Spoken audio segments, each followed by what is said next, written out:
ಇತ್ತೀಚಿನ ದಿನಗಳಲ್ಲಿ ಥಿಯೇಟ್ರಿಕಲ್ ಸಿನಿಮಾಗಳ ಮೇಲೆ ಇಂಟ್ರೆಸ್ಟ್ ಕಡಿಮೆ ಆಗ್ತಾ ಹೋಗ್ತಾ ಇದೆ ಆಡಿಯನ್ಸ್ ಗಳಿಗೆ. Point to be noted, web series ಕಡೆ ತಲೆ ಹಾಕ್ತಾ ಇದಾರೆ. ತುಂಬಾನೇ ಲೆಂತಿ ಆದ್ರೂ ಇಂಟ್ರೆಸ್ಟಿಂಗ್ ಆಗಿರುವಂತ ಸ್ಟೋರಿನ ಕೊಟ್ಟು ಆಡಿಯನ್ಸ್ ನ ಮ್ಯಾಗ್ನೆಟ್ ತರ ಎಳಿತಾವ್ರೆ ಪ್ರೈಮ್ ವಿಡಿಯೋ, ನೆಟ್ಫ್ಲಿಕ್ಸ್. ಇನ್ನ ಪ್ರೈಮ್ ವಿಡಿಯೋದಲ್ಲಿ ಕಾಫ್ ಅಂತ ಒಂದು horror movie, very terrible and horrible. Instagram ಅಲ್ಲಿ ಹಂಗೇನೆ ರೀಲ್ಸ್ ನ ಸ್ಕ್ರಾಲ್ ಮಾಡ್ಬೇಕಾದ್ರೆ ಒಂದ್ ಸೀನ್ ಬರ್ತದೆ ಕಾಫ್ ಸಿನಿಮಾದ. ಸಣ್ಣ ಕ್ಲಿಪ್ಸ್ ಎಷ್ಟೊಂದು ಇಂಟ್ರೆಸ್ಟ್ ಹುಟ್ಟಿಸ್ಬಿಡ್ತು ನನಗೆ. ಅಂದ್ರೆ ಏನಾದ್ರೂ ಸರಿ ಈ ಸೀರೀಸ್ ನಾನು ನೋಡ್ಲೇಬೇಕು ಅಂತ ಡಿಸೈಡ್ ಮಾಡ್ಕೊಂಡ್ಬಿಟ್ಟೆ. ಫಿಕ್ಸ್. ಅಷ್ಟೊಂದು ಭಯಂಕರವಾಗಿತ್ತು.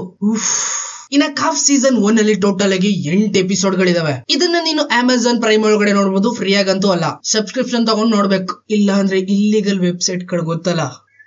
ಸಿನಿಮಾದಲ್ಲಿರುವಂತ ಮೇನ್ ಲೀಡ್ ಮಧು, ಅವಳ ನೇಟಿವ್ ನ ಬಿಟ್ಬಿಟ್ಟು ಡೆಲ್ಲಿಗೆ ಬರ್ತಾಳೆ ವರ್ಕ್ ಮಾಡಿ ಚೆನ್ನಾಗಿ ಪೈಸಾ ಮಾಡ್ಬೇಕು ಅಂತ. ಜೊತೆಗೆ ಅವಳ ಬಾಯ್ ಫ್ರೆಂಡ್ ಅವಾಗ meet up and close up. You know what I am talking. ಅನ್ಕೊಂಡಾಗೆ ಕೆಲಸ ಸಿಕ್ಕಿದ್ಮೇಲೆ ಒಂದೇ ಒಂದ್ ಕೆಲಸ ಸಾಕಾಗಲ್ಲ, ಇನ್ನೂ ಒಂದ್ ಕೆಲಸ ಮಾಡ್ತೀನಿ ಅಂತ ಮಧು ಬಾಯ್ ಫ್ರೆಂಡ್ ಜೊತೆ ಗಿರಾಕಾಗಲ್ಲ. ರೂಮ್ ಮೇಟ್ಸ್ ಗಳೆಲ್ಲ ಇರ್ತಾರೆ. ಸಮಥಿಂಗ್ ಮಾಡೋ ಟೈಮಲ್ಲಿ ಅಟ್ಯಾಕ್ ಮಾಡ್ಬಿಟ್ರೆ ವಲ್ಗರ್ ಆಗ್ಬಿಡ್ತದೆ ಅಂತ ವರ್ಕಿಂಗ್ ವಿಮೆನ್ ಹಾಸ್ಟೆಲ್ ಹೋಗಿ ಜಾಯಿನ್ ಆಗದೆ ತಡ ಅಲ್ಲಿಂದ ಸ್ಟಾರ್ಟ್ ದೆವ್ವದ ಕಾಟ.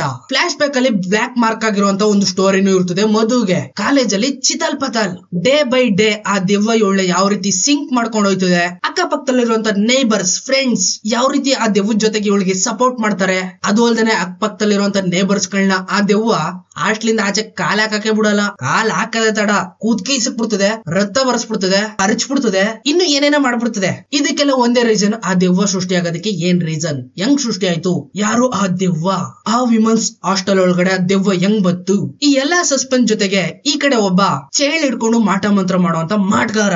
ನಿನ್ಗೆ ಏನಾದ್ರು ಎದಳ್ತಲ್ಲ ಅಂದ್ರೆ ಇವನ ಹತ್ರ ಬಂದು ರಸ ಕುಡಿದ್ರೆ ಸಾಕು ಎದ್ದು ಬಿಡ್ತದೆ. ಥಿಂಕಿಂಗ್.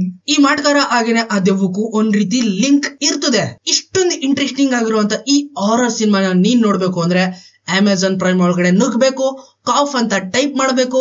ಎಪಿಸೋಡ್ 1 ಇಂದ 8 ವರ್ಗುನು ನಾನ್ ಸ್ಟಾಪ್ ಆಗಿ ಝೂಮ್ ಹಾಕೊಂಡು ನೋಡ್ಬೇಕು. ಲಿಟ್ರಲಿ ಆ ದೆವ್ವ ಮಧು ಮೇಲೆ ಫಸ್ಟ್ ಅಟ್ಯಾಕ್ ಮಾಡಿದಾಗ ಗಾಸ್ ಆಗ್ಬಿಡ್ತೀರಾ. ಚಿಕ್ಕ ಮಕ್ಳು ಏನಾದ್ರು ಇದ್ರೆ ಮಾಡ್ಕೊಳ್ಳೋದು ಪಕ್ಕ. ವೆರಿ ಇಂಟ್ರೆಸ್ಟಿಂಗ್ ಆಗಿರುವಂತ ರಜತ್ ಕಪೂರ್ ಅವರ ಆಕ್ಟಿಂಗ್ ಅಂದ್ರೆ ಮಾಟಗಾರ. ಹಕೀಮ್ ಇವ್ರು ಎಂಟ್ರಿ ಕೊಡೋದೇ ತಡ ಬ್ಯಾಕ್ ಗ್ರೌಂಡ್ ಇಂದ ಒಂದು ಮ್ಯೂಸಿಕ್, ವಿಚಿತ್ರವಾಗಿ ಸೈಕ್ ಆಗಿರುವಂತ ಮ್ಯೂಸಿಕ್. ವೆರಿ ಇಂಟ್ರೆಸ್ಟಿಂಗ್ ಆಗಿರುವಂತ ಈ ಸೀರೀಸ್ ಇಲ್ಲಿಗೆ ಎಂಡ್ ಆಗಲ್ಲ. ಕೊನೆ ಕ್ಲೈಮ್ಯಾಕ್ಸ್ ಅಲ್ಲಿ ಇಂಟ್ರೆಸ್ಟಿಂಗ್ ಆಗಿರುವಂತ ಇಂಟ್ ನ ಕೊಟ್ಟಿದ್ದಾರೆ ಸೀಸನ್ 2 ಗೆ. ಅಂಡ್ ಮೋರ್ ಓವರ್ ಈ ರೀತಿ ಹಾರರ್ ಸಿನಿಮಾಗಳನ್ನ ನೋಡ್ತಾ ಇದ್ರೆ ಮೈ ರೋಮಗಳೆಲ್ಲ ಎದ್ದು ಬಿಡ್ತವೆ. ನೆಕ್ಸ್ಟ್ ಯಾವ ರೀತಿ ಅಟ್ಯಾಕ್ ಆಗ್ಬೋದು, ಯಾವ ರೀತಿ ಕೊಲೆಗಳಾಗ್ಬೋದು, ಇಂಟ್ರೆಸ್ಟಿಂಗ್ ಆಗಿ ಝೂಮ್ ಹಾಕೊಂಡು ನೋಡ್ಬೇಕು ಅನ್ಸುತ್ತೆ ಈ ರೀತಿ ಸಿನಿಮಾಗಳನ್ನ. I mean web series. Over ಆಗಿ ಈ ವೆಬ್ ಸೀರೀಸ್ ಮಾತ್ರ ತುಂಬಾನೇ ಇಷ್ಟ ಆಗ್ಬಿಡ್ತು ನನಗಂತೂ. ನಿಮ್ಗೆ ಕಮೆಂಟ್ ಇನ್ ದಿ ಬ್ಲೌಸ್ ಸಿಗ್ತೀನಿ ಮುಂದಿನ ವಿಡಿಯೋದಲ್ಲಿ. ಅಲ್ಲಿವರೆಗೂ ಕಾಯ್ತಾರೆ. Keep watching. ಬಾಯ್ ಬಾಯ್.